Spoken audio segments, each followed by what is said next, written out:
సర్వోన్నతుడైన దేవునికి కృతజ్ఞతాస్తుతులు చెల్లించుచు, ఈ వీడియో ద్వారా దేవుని వాక్యమును వీక్షించుటకు సిద్ధపడిన మీ అందరికీ మన ప్రభువును ప్రియరక్షకుడైన యేసుక్రీస్తు వారి పరిశుద్ధ నామాన హృదయపూర్వక శుభవందనాలు తెలియపరుచుకుంటున్నాం. గత వీడియోల ద్వారా మీరు దేవుని వాక్యమును విని ఆత్మీయముగా మీరెంతగానో బలపరచబడి ఉన్నారని నేనైతే నమ్ముతున్నాను. మీరిచ్చిన ప్రోత్సాహాన్ని బట్టి మరి యొక్క అంశము ద్వారా మీ మధ్యలో ఉండటాన్ని బట్టి దేవునికి సర్వ మహిమ ఘనత ప్రభావములు చెల్లించుతున్నాను. నేటి క్రైస్తవ సమాజంలో నేటి దినాల్లో ప్రాముఖ్యంగా ఒక ఆధ్యాత్మిక కార్యక్రమంగా ప్రపంచమంతటా కూడా క్రైస్తవ సమాజంలో క్రైస్తవులుగా పిలువబడుతున్న అనేకులు ఆచరిస్తున్నటువంటి లెంట్ దినాలను గురించి ఈరోజు మనం ఆలోచన చేయబోతూ ఉన్నాం. లెంట్ అనేటటువంటిది వాక్యానుసారమేనా?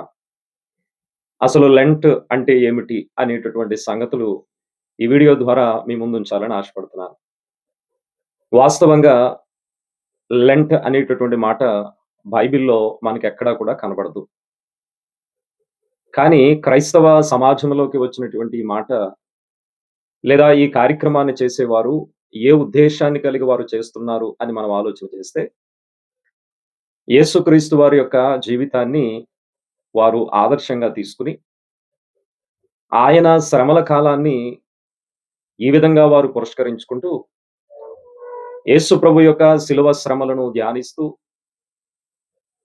ఈ లెంట్ అనేటటువంటి కార్యక్రమమును వారు నిర్వహిస్తూ, అందులో భాగంగా ఈ 40 దినాలు కూడా వారు ఎన్నో ప్రార్థనా కార్యక్రమాలు, ఎన్నో పశ్చాత్తాప కార్యక్రమాలు ఇవన్నీ కూడా నిర్వహిస్తూ ఉంటారు. అయితే వాస్తవంగా వారి ఉద్దేశంలో ఈస్టర్ అనేటటువంటి ఒక ఆదివారం అంటే యేసుక్రీస్తు ప్రభు తిరిగి లేచినటువంటి పునరుత్థాన దినముగా ఒక దినాన్ని వారు ఎన్నుకొని, ఆ యొక్క ఈస్టర్ అనే ఆ దినాన ఆదివారమున వారు అంటే ఆ ఆదివారానికి ముందు 40 దినాలొచ్చే రీతిలో ఈ లెంట్ అనేటటువంటి దానిని ప్రారంభించి, ఈ 40 దినాలు ముగించుకొని ఈస్టర్ ద్వారా అంటే క్రీస్తు యొక్క పునరుత్థాన దినాన్ని ఆదివారంతో ముగించుకొని, ఈ లెంట్ దినాలను వారు ముగిస్తూ ఉంటారు. గనుక ప్రధానంగా వారి ఉద్దేశ్యం ఏమిటి అనంటే, ఈ లెంట్ ఆచరించడానికి యేసుక్రీస్తు వారి యొక్క శ్రమలను ధ్యానిస్తూ, నేడు మనందరం కూడా ఆధ్యాత్మికంగా నూతనపరచబడాలి, పశ్చాత్తాపాన్ని పొందుకోవాలి, ప్రార్థనా జీవితాలు గడపాలి. ఇలాంటి కొన్ని ప్రధానమైన ఉద్దేశాలు కలిగి వారు ఈ లెంట్ అనేటటువంటి కార్యక్రమాన్ని ఆచరిస్తూ ఉంటారు. ఈ లెంట్ యొక్క ఈ కార్యక్రమంలో ప్రార్థనలు జరుగుతాయి. అలాగనే ఉపవాసం కూడా ప్రాముఖ్యంగా కనబడుతుంది. అంటే యేసు ప్రభువారు 40 దినాలు ఉపవాసం ఉన్నటువంటి సందర్భాన్ని వారు జ్ఞాపకం చేస్తూ, యేసు ప్రభువారు సిలువకు ముందు 40 దినాలు శ్రమ పడినట్టుగా వారు మాట్లాడుతూ ఉంటారు. కానీ వాస్తవంగా యేసుక్రీస్తు వారు శ్రమ కాలానికి ముందు 40 దినాలు ఉపవాసం ఉన్నటువంటి ఆనవాళ్లు మనకు బైబిల్‌లో లేవు. కానీ వారు అలాగున మాట్లాడుతూ ఉంటారు. అయితే వాస్తవంగా వీరు 40 దినాలనేటటువంటిది వారొక క్రమమైన రీతిలో పెట్టుకున్నారు. వాస్తవంగా ఈ లెంట్ దినాలు 46 దినాలు. కానీ వాటిలో 40 దినాలనే లెక్కిస్తారు. కారణం ఏమిటి అనంటే మిగిలిన 6 దినాలు ఆదివారాలొస్తాయి. ఆదివారాలను ఈ లెంట్ దినాలతో వారు లెక్కించరు. కారణం ఏమిటి అనంటే ఆహ్, ఈ ఆదివారాలనేటటువంటివి శుభ గడియలుగా, శుభ దినాలుగా వారు భావిస్తారు. కారణం ఏమిటి అనంటే క్రీస్తు ప్రభు పునరుత్థానుడై తిరిగి లేచినటువంటి సమయం గనుక.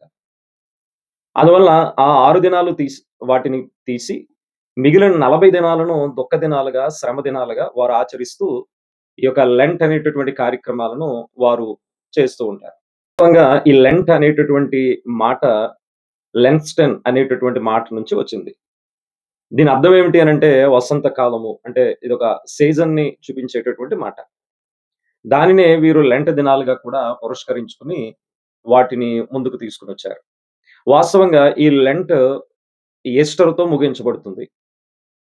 అక్కడి నుంచి వెనుకకు 40 దినాలు వారు లెక్క కట్టుకొని, ఒక దినాన వారు లెంట్ ప్రారంభిస్తారు. శ్రమ దినాలను ప్రారంభిస్తారు. ఆ మొదటి దినాన్నే భస్మ బుధవారం అని పిలుస్తారు. వాస్తవంగా ఇటీవల అది కొద్ది దినాల క్రితం వారి దృష్టిలో ప్రారంభమైంది. భస్మ బుధవారము అంటే బుధవారం వచ్చేలా వారు ఆ విధంగా దినాలను నిర్ణయించుకుంటారు. వాస్తవంగా ఈ భస్మ బుధవారం అనే విషయానికి సంబంధించి కూడా ఎన్నో వారి ఉద్దేశాల్లో రకరకాలైనటువంటి ఆలోచనలున్నాయి. అంటే భస్మ బుధవారాన్ని వారంటే బూడిద బుధవారం అని మనం తెలుగులో అనొచ్చు. అంటే ఆ యొక్క దినము వెనుక వారి ఉద్దేశ్యం ఏమిటి అనంటే, అంటే ఎందుకు వారు ఈ యొక్క ఆహ్, భస్మ బుధవారాన్ని వారు ఆచరిస్తూ ఉంటారంటే, అందులోనే ఉంది ఆహ్, భస్మము, బూడిద అనేటటువంటి మాట కూడా మనకు తెలుసు. అంటే ఈ యొక్క భస్మము లేదా బూడిద లాంటి వారము మనము. అంటే మన జీవితాలు దేవుని ఎదుట ఎలాంటివి అనేటటువంటి ఒక ఉద్దేశ్యంతో ఆ రోజు ఆ యొక్క భస్మ బుధవారాన్ని వారు ఆచరిస్తూ ఉంటారు. వాస్తవంగా ఆ రోజే కాదు గానీ, మిగిలిన అనేక దినాల్లో మనం గ్రహించవచ్చు. మనం మట్టి దేహాలే. మనం మట్టి జీవితాలే. దేవుని ముందు మనం చిన్నవారమే. కేవలం భస్మ బుధవారంలో ఆ బూడిద మాత్రమే మనకు చెప్పట్ల. కొన్ని సందర్భాల్లో ఈ భస్మ బుధవారం గురించి వారు మాట్లాడుతూ ఎందుకంటే ఇది లెంట్‌లో మొదటి దినంగా ఉంది గనుక. ఈ యాష్ వెడ్నెస్‌డే గురించి వారు మాట్లాడుతూ, ఇదిగో పాత నిబంధన కాలాల్లో అనేక మంది భక్తులు వారు బూడిద తల మీద పోసుకొని పశ్చాత్తాపపడినటువంటి సందర్భాలను వారు జ్ఞాపకం చేస్తారు. అవును వాస్తవమే. ఆనాడు వారు పశ్చాత్తాపం పొందు నిమిత్తం ఆ విధంగా వారు చేశారు. కానీ క్రొత్త నిబంధనలో ఆ విధంగా చేసినటువంటి ఆనవాళ్లు మనకెక్కడా కూడా కనబడవు. వాటికి రుజువులెక్కడా కూడా కనబడవు.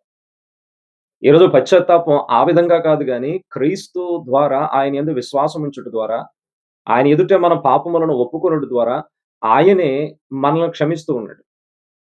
మనం ప్రత్యేకంగా ఇలాంటి కార్యక్రమాలు చేయటం ద్వారా పశ్చాత్తాపం పొందుకునే విధానాలు ఈరోజు లేవనే వాస్తవాన్ని మనందరం కూడా గుర్తించాలి. వారు కొన్ని విషయాలు జ్ఞాపకం చేస్తూ ఉంటారు. ఈ బూడిద పోసుకోవడం గురించి. ఇర్మియా గ్రంథం 36వ అధ్యాయంలో 3 వచనంలో ఈ విధంగా మనకు వ్రాయబడినటువంటి మాట చదువుతున్నాను. నేను యోధా వారికి చేయనుద్దేశించు కీడంతటిని గూర్చి వారు విని నేను వారి దోషమును, వారి పాపమును క్షమించునట్లు తమ దుర్మార్గతను విడిచి పశ్చాత్తాపపడుదురేమో అది. అంటే ఇక్కడ పశ్చాత్తాప పడడంలో భాగం ఏమిటి అనంటే, వారి దోషమును, వారి పాపమును క్షమించునట్లు తమ దుర్మార్గతను విడిచిపెట్టుట. అంటే దుర్మార్గతను విడిచిపెట్టడమే పశ్చాత్తాపం. ఇక్కడ మనం అర్థం చేసుకోవాల్సిన విషయం. కానీ ఈరోజు పశ్చాత్తాప దినాలని చెప్పి, ఈ 40 దినాలే పశ్చాత్తాపడడం. మిగిలిన సమయాల్లో ఎలా ఉంటున్నారనేది ఆలోచన జేసుకోవాలి. నిజంగా మనం దుర్మార్గతను విడిచిపెట్టే పశ్చాత్తాపం పొందుతున్నామా? అలా పొందితే మంచిదే. కానీ ఆ రోజుల్లో పశ్చాత్తాపం అనేటటువంటిది ఆ విధంగా వారు పొందారు. అంత మాత్రమే కాదు. ఈ పశ్చాత్తాపానికి సూచనగా చాలా సందర్భాల్లో మనం గమనించినప్పుడు, యోబు లాంటి భక్తులు విషయంలో మాదిరిగా కనబడుతున్నారు. పాత నిబంధనలో యోబు గ్రంథం 42వ అధ్యాయాన్ని మనం చూడగలిగితే, 6 వచనంలో ఈ విధంగా వ్రాయబడింది. కావున నన్ను నేను అసహించుకొని ధూళిలోనూ, బూడిదలోనూ పడి పశ్చాత్తాపపడుచున్నాను. అంటే పశ్చాత్తాపానికి తన తప్పు తాను తెలుసుకునేటటువంటి విధానానికి సూచనగా ఆ రోజుల్లో ఎలాగున వారు ప్రవర్తించారు అనంటే ధూళిలోనూ, బూడిదలోనూ పడి. ఈరోజు నిజంగా ఈ సందర్భాలనే మనం మాదిరిగా తీసుకోగలిగితే, మరి మనము ధూళి పోసుకుంటున్నామా? మనము బూడిద పోసుకుంటున్నామా? ఈరోజు శ్రమ దినాల్లో భాగంగా ఈ భస్మ బుధవారంలో భాగంగా ఎవరైతే దైవ సన్నిధికి వచ్చి పశ్చాత్తాప పడుతున్నామని చెప్పుకుంటున్నారో, మరి నిజంగా వారు బూడిదను పోసుకుంటున్నారా? నిజంగా ధూళి లాంటి స్థితిని అక్కడ కనపరుస్తున్నారా? అనేవి మన ముందున్నటువంటి ప్రశ్నలు. నిజంగా ఒకవేళ అలాగనొచ్చిన వారు బూడిద పోసుకోమంటే ఈ రోజుల్లో ఎవరు పోసుకోరు. అది ఆ రోజుల్లో పశ్చాత్తాప విధానం. ఈ రోజుల్లో మనం ఆ విధంగా భస్మము లేదా బూడిద వేసుకొని మనం లేదా ఆ బూడిదని మన యొక్క నొసటికి రాసుకోవడం ఇట్లాంటి విధానాలు బైబిల్‌లో ఎక్కడా కూడా మనకు కనబడవు. బూడిదని నొసట పెట్టుకోవడం అనేటటువంటిదైతే అసలు పాత నిబంధనలో గాని, క్రొత్త నిబంధనలో గాని ఏ భక్తులు కూడా చేయనటువంటి కార్యం. కానీ ఈ రోజు భక్తులు చేస్తున్నారు. కనుక నేటి క్రైస్తవ సమాజాన్ని మనం చాలా జాగ్రత్తగా గమనించాల్సిన అవసరం ఉంది. నేటి క్రైస్తవ సమాజం వాక్యాన్ని బట్టి నడుస్తుందా? లేదా? అనేది మనం అర్థం జేసుకోవాలి. కావున ఈ లెంట్ అనేటటువంటి ఈ కార్యక్రమంలో ఈ భస్మ బుధవారంతో మొదలైనటువంటి లెంట్ ఈస్టర్ అనేటటువంటి దినంతో ముగుస్తుంది. అయితే వాస్తవంగా ఈ లెంట్ దినాలను బహుశా క్రైస్తవ సమాజంలోని అందరూ పాటించరు గాని, కారణం ఏమిటి అనంటే ఇవి వాక్యానుసారంగా లేవు. క్రొత్త నిబంధనానుసారంగా లేవు. గనుక వాటిని ఎలా మేము ఆచరిస్తామని చాలా మంది మాట్లాడుతూ ఉంటారు. వాస్తవమే. అందువలన నేటి క్రైస్తవ సమాజంలో కొంతమంది మాత్రమే ముఖ్యంగా రోమన్ కాథలిక్ వారు, అలాగునే ఆర్థోడాక్స్ చర్చెస్ వారు ఈ కార్యక్రమాలను ప్రతి సంవత్సరం కూడా చేస్తూ ఉంటారు. వారి ఆధ్యాత్మిక కార్యక్రమాల్లో భాగంగా వారు చేస్తూ ఉంటారు. ఈ లెంట్ ఈ కార్యక్రమంలో ప్రధానంగా వారి యొక్క ప్రేరణ ఏమిటి అనంటే, యేసుక్రీస్తు వారు శ్రమలను ధ్యానించటం. దానిని పురస్కరించుకొని 40 దినాలు ఉపవాసం ఉండడం, 40 దినాలను వారు శ్రమల కాలముగా వారు చూడటం. ఈ కాలంలో వారు ప్రార్థనల్లో గడపటం, అలాగనే ఉపవాసం చేయటం, బహిరంగంగా పశ్చాత్తాపపడటం, అలాగనే వారు ఆధ్యాత్మికంగా సిద్ధపడడంలో భాగంగా బాప్తిస్మాలు పొందడం ఆ దినాల్లోనే. ఇట్లాంటి కార్యక్రమాలన్నీ కూడా ఈ లెంట్ వ్యవస్థలో మనకు జరుగుతూ ఉంటాయి. వాస్తవంగా యేసుక్రీస్తు వారి కాలంలో గాని, ఆ తరువాత అపోస్తలుల కాలంలో అంటే మొదటి శతాబ్ద కాలం వరకు కూడా ఇలాంటి కార్యక్రమాలేవి కూడా మనం పరిశుద్ధ బైబిల్ గ్రంథంలో చూడలేం. అయితే ఆ తరువాత కాలాల్లో ఈ వ్యవస్థలన్నీ కూడా వచ్చినట్టుగా మనం గుర్తించొచ్చు.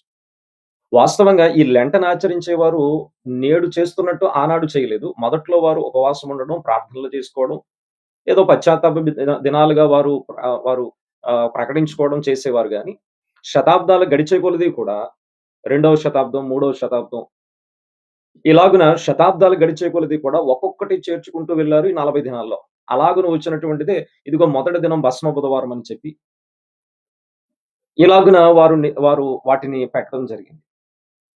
సుమారుగా క్రీస్తు శకం అంటే 4వ శతాబ్దంలో అంటే 320, 25 సంవత్సర కాలంలో ఆనాడు క్రైస్తవ సమాజం అంటే క్రైస్తవ్యం రోమా సామ్రాజ్యంలోకి వచ్చిన పిమ్మట అంటే లేదా రోమా సామ్రాజ్యం క్రైస్తవ్యాన్ని అంగీకరించిన తరువాత, వారి రాజ్య మతంగా వారు ప్రకటించుకున్న తరువాత, ఆ క్రైస్తవులు అంతవరకు ఆచరించేటటువంటి ఈ ఉపవాస ఈ కార్యక్రమాల్లో భాగంగా ఆనాడు క్రీస్తు శకం 325 సుమారుగా కాలంలో ఈ నైసియా మహాసభ అనేటటువంటి ఒక సభ ద్వారా ఈ లెంట్ దినాలు మరింత స్థిరపరచబడ్డాయి.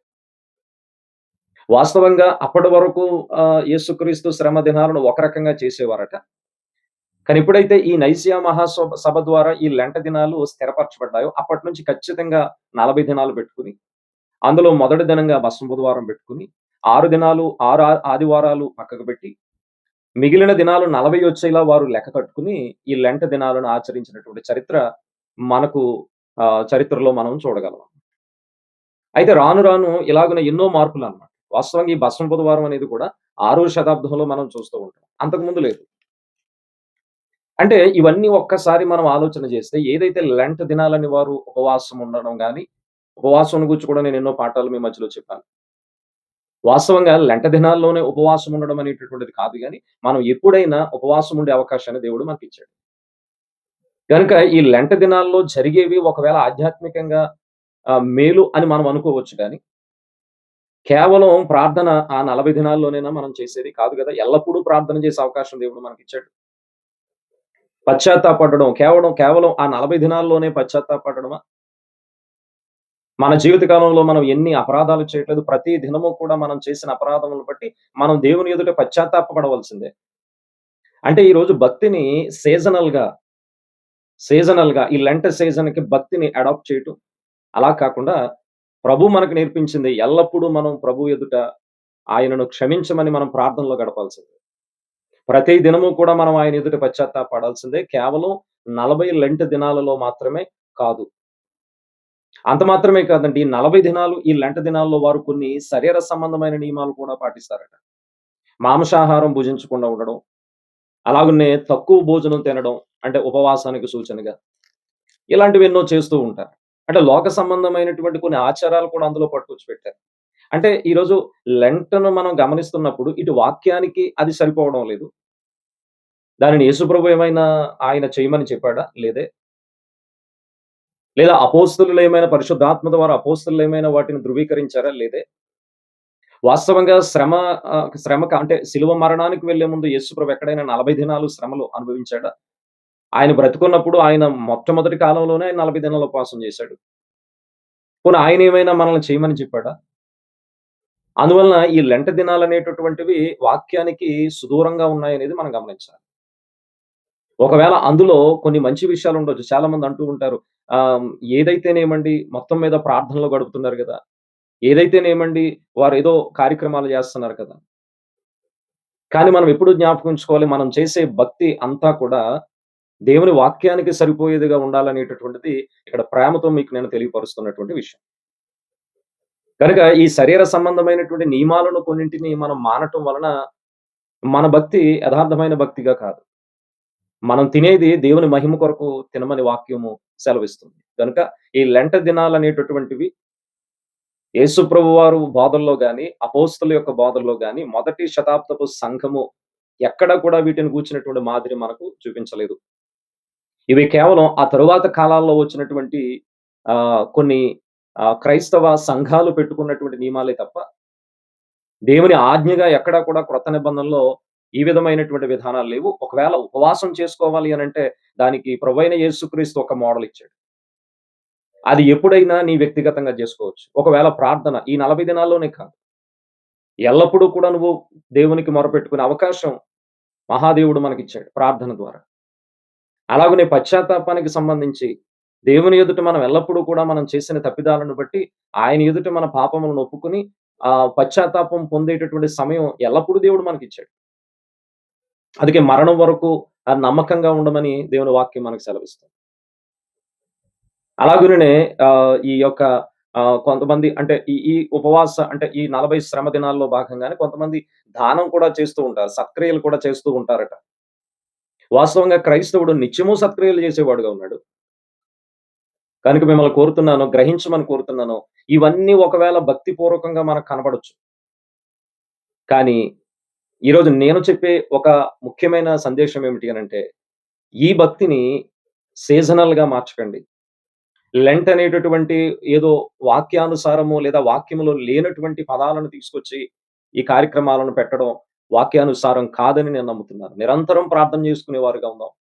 నిరంతరం ఒకరికి సహాయం చేసేవారుగా ఉందాం. మన యొక్క ఆత్మీయ మేలు కొరకు ఉపవాసం చేసుకునేవారుగా ఎల్లప్పుడూ ఉండవచ్చు. అలాగనే దేవుని ఎదుట నిత్యము పశ్చాత్తాప పడేటటువంటి గుణాన్ని మనం కలిగి ఉండాలని, కేవలం మన భక్తి 40 దినాలు లెంట్ దినాలకే పరిమితం కాకూడదని, ఇవి కేవలం ఆ తరువాత కాలాల్లో కొన్ని సంఘాలు వారి వారి సొంత ఉద్దేశాలను ఏర్పాటు చేయడంలో భాగంగా చేసినటువంటివే. ఇలాంటివి ఎన్నో ఈరోజు క్రైస్తవ సమాజంలో మనకున్నాయి. కేవలం లెంట్ ఒకటే కాదు. కేవలం ఈ ఈ సందర్భంగా మీకు జ్ఞాపకం చేస్తున్నాను.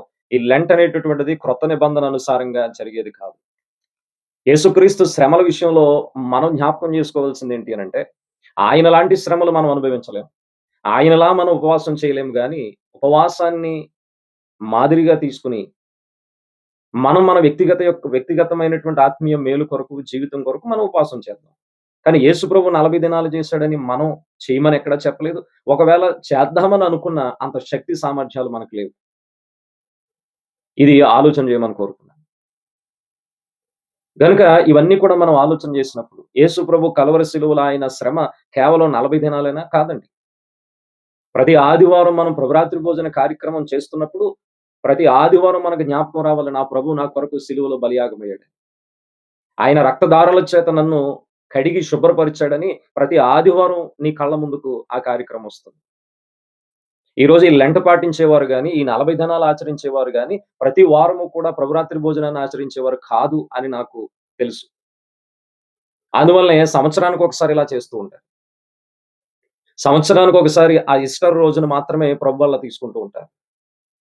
కానీ ఆదిమ సంఘం ప్రతి ఆదివారమున వారు రొట్టె విరిచారు. అంటే ప్రభువుని జ్ఞాపకం చేసుకున్నారు. ఎంత భాగ్యం. ఇక్కడ కేవలం సంవత్సరానికి ఒక్కసారే లేదా 40 దినాల్లోనే చేయటం. కానీ సంవత్సరానికి ప్రతి ఆదివారం కూడా ప్రభువుని జ్ఞాపకం చేసుకునే కార్యక్రమం ప్రభురాత్రి భోజనం. ఎంత విచిత్రంగా కనబడుతూ ఉంటుందంటే, ఈరోజు క్రైస్తవ విశ్వాసులు కూడా ప్రతి ఆదివారం వచ్చి ప్రభువుని జ్ఞాపకం చేసుకోమనే ఆజ్ఞను చేయలేకపోతున్నారు గానీ, ప్రభు ఇవ్వనటువంటి, అపోస్తలులు ఇవ్వనటువంటి, సంఘము చూపనటువంటి ఈ లెంట దినాలను మాత్రం తప్పక ఈ 40 దినాలు చాలా మంది విశ్వాసులు చాలా భక్తిగా వెళ్ళిపోతూ ఉంటారు. ఆజ్ఞగా ఇవ్వబడనటువంటి దానినేమో ఆచరిస్తున్నారు. ఆజ్ఞగా ఇచ్చినటువంటి ప్రభురాత్రి భోజనం ద్వారా ప్రభువుని జ్ఞాపకం చేసుకోమంటే, ఈరోజు ఎవరు కూడా ఆదివారం ఆరాధనకొచ్చి ప్రభువుని జ్ఞాపకం చేసుకునే కార్యక్రమం చేయలేకపోతున్నారు. కాబట్టి ప్రభువు ఏది ఆజ్ఞాపించాడో, అపోస్తలులు ఏదైతే ప్రకటించారో, మొదటి శతాబ్దపు సంఘం అంటే బైబిల్‌లో మనకు చెప్పబడినటువంటి వాటికి లోబడి, సత్యానికి లోబడి మనం ఆధ్యాత్మికంగా ఎదగాలనే ఉద్దేశ్యంతో ఈ కార్యక్రమంలో భాగంగా ఈ లెంట్‌కి సంబంధించిన సంగతులు మీకు చెప్తున్నాను. కనుక లెంట దినాలు ఆచరించడం అనేటటువంటివి అవి వాక్యానుసారం కాదు. ఒకవేళ అందులో జరిగే విశేషాలు, సంగతులు ఆధ్యాత్మికంగా కనబడొచ్చు. కానీ ఆధ్యాత్మిక భావన అనేటటువంటిది క్రైస్తవ భక్తి.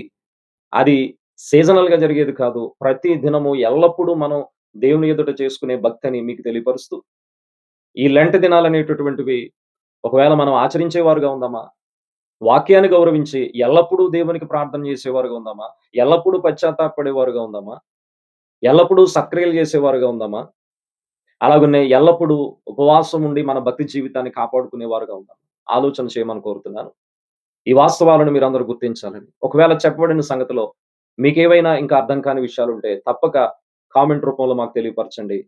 మన ఛానల్ కొరకు ప్రార్థించండి. అనేకులకు పంపించండి. మీ వలె అనేకులు సత్యవాక్యాన్ని నేర్చుకునే మార్గాన్ని అనేకులకు మీరు అందిస్తారని నమ్మొచ్చు. ఈ మాటల ద్వారా మిమ్మల్ని బలపరుస్తూ, మరొకసారి దేవునికి కృతజ్ఞతాస్తుతులు చెల్లిస్తూ, మీ అందరికీ క్రీస్తు ప్రభు నామంలో శుభ వందనాలు తెలియపరచుకుంటున్నాను. అందరికి వందనాలు. God bless you.